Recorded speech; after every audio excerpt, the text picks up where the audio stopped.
with the title The Peace of Indonesia. Please introduce myself. My name is Marisa Kapita. I'm from Library at Senior in Education and Schools, ECD, Thailand. Okay, my prayer first. Firstly, I thank you to Allah Subhanahu wa Ta'ala who has given me an opportunity to be inspired to be in the scientific writing with the title The Peace of Indonesia. And I thank you to the agents of ACE and to official employers and important to my family all the years working to me. And the last, I thank you to my friends who have helped me.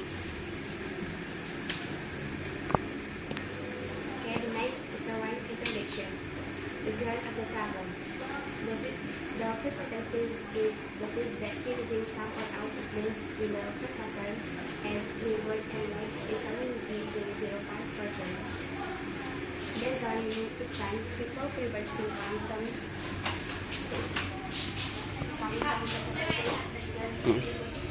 Di situ nggak bisa main Facebook, udah diblokir.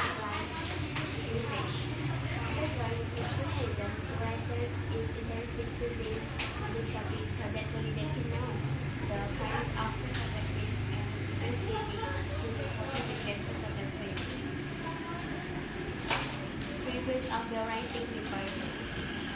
In general, the main purpose of writing paper is give scientific information to the readers using the kinds of interpretations. Besides, writing of this scientific writing is to put one of the treatment of human examination into the study and extractions first. Chapter 2 Synopsis. In this chapter, I will